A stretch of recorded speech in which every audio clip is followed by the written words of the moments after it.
Hi everyone, this is Satish and from ABS channel. Today we are going to discuss about the differences between C, C++ and Java. Like any programming language, definitely you should understand what are the futures and how it is get benefited compared with the existing previous languages. So see, you are coming to three languages, okay, one by one. We'll see basically C is from the BCPL language and C++ is from C language, as well Java from the both and C and C++ language. Okay, I mean the origin root from based from these programming languages. The second difference is a programming pattern. Of course, C is procedure oriented. It's a step by step, definitely. After one line by line, that's what we are calling it is a procedure oriented language. Whereas coming to C++, yes, it is object oriented language as well as Java is also a pure object-oriented language. And then coming to a third difference approach, procedure-oriented. That's what definitely it has to come from bottom to top, as well as the C++ also bottom to top approach. And why Java is bottom to top approach? We call it is a bottom to top approach, so that you can invoke methods from bottom to top. It enters into the main method, then you can invoke by using object. So that's what you mean. You are coming from bottom to top. That's what it is a bottom to top approach. And the difference, one more fourth difference. C is static oriented, static programming language. C++ is also static oriented.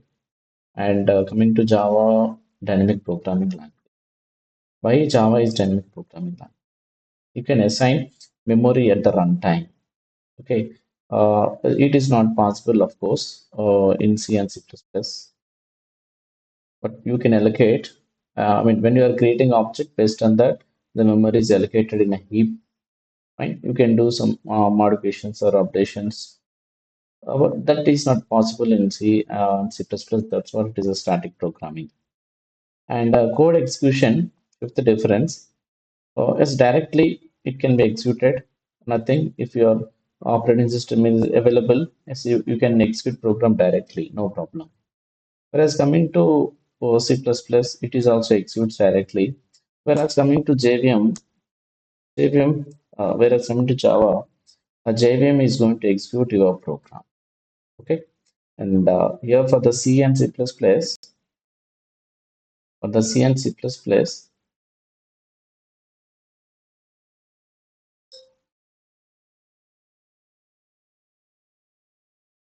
compiler is required. And then coming to Java, definitely JVM is required. JVM is going to perform in between your operating system and our program. Okay. And then platform dependency. Yes, definitely C is a platform dependent, and C++ is also platform dependent. Coming to Java is platform independent. Why it is independent means once after compilation or Java code, you will get one dot class file. That dot class file can be executed any other operating system hardware. Okay, that's what it is platform independent. Irrespective of operating system hardware, your dot class file or Java file can be executed and it shows the same output in different systems. That's what it is platform. It's not like a C. And if you are executing a C file in one system, you cannot run the same file in another system. That's what it is independent. Java is independent. One more difference is translators. As compiler is definitely required to translate your code because you're writing almost a high level code which is zeros and ones. Then you need to convert into machine readable format that compiler can do. In C++, also, the compiler is going to translate your your high level language to machine readable format. In Java, we are having both mm, things like one is compiler and interpreter. Compiler is basically convert all the code at a time, and interpreter is line by line. Okay, basically interpreter checks line by line, and compiler checks whole code at a time. Both are available in Java. And file generation. As of course, after compilation in C will get a .exe file, then .bak file. Bak means binary files later. And in C++ also, it will be generated .exe file, executable file. And in Java, as it is generates a .class file. So in this .class file, we can have bytecode. The bytecode is combination of different characters, literals, numbers. But whereas coming to this, only contains a zeros and ones, binary code. And a few more differences are there. Coming to the keywords, in C, 32 keywords, in C++, 60 keywords are available. And in Java, of course, 50 keywords and 3 resolved literals that are true, false, null. Okay, 50 keywords are there. Coming to source file, yes, you can say it is .c. In C, in C++, you can save .cpp. In Java, definitely we can save like .java. And pointers concept are not available in C language. And sorry, pointers concept are available in C language, also supported in C++, but there is no pointers concept in Java. That is one advantage. Because for the small applications, no problem. But where it's coming to the complicated or complex applications, with the help of the pointers, rather than getting advantages, there are a lot of disadvantages, drawbacks while using pointers. That's what this concept is totally deprecated in Java. As well, unions and structures also supported in C and Python, but not supported in Java. And preprocessor concept is preprocessor means before processing, it is going to take some required things from the library. Like when you are using conio.h, so it has to apply it to your program before the processing, before the compilation. That's what it is, a preprocessor. So hash include, in a preprocessor we are using basically, that is there available in C and C++. Preprocessor, hash include, hash define, hash header. Fine. This will be supported in C and C++, but not in Java. Java is basically working through the packages. Whatever you require, just you have to import, you have to use the relevant package. Then only you can execute the code. And coming to the constructors and destructors, the no constructors, no destructors in C. Okay, in C++, yes, we can have constructors and destructors. And why constructors and destructor means to work with the program, definitely how to allocate some memory. Okay, to generate the memory, you can use new keyword to, delete the memory. Destructors are there. Okay, to allocate the memory, constructors, and to delete the memory, destructors we can use in C++.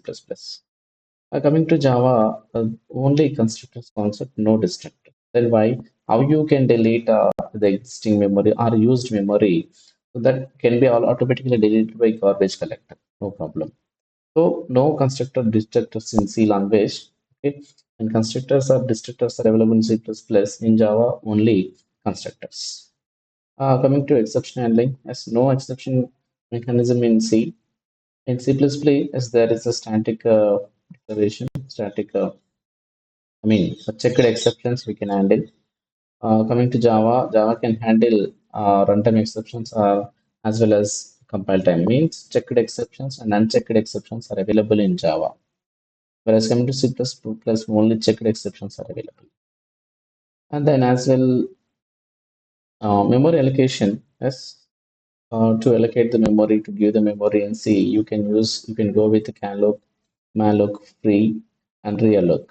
These are the methods to assign the memory as well as to remove the memory by using free method. In C++, we can use new keyword to give the memory and delete to remove the unused memory locations. And in Java, of course, there is a garbage collector. This is one kind of daemon thread. It can be deleted all unused memory objects and data automatically. It is erased. And coming to overloading, there's no overloading concept in C. And in C++, there is a method overloading and operator overloading. Whereas coming to Java, there is no operating overloading, only method overloading is available in Java. As go to statement, it supports in C and supports in C++ also, but it is not supported in Java. And coming to the where we can use C mostly to generate the compilers, editors, debuggers.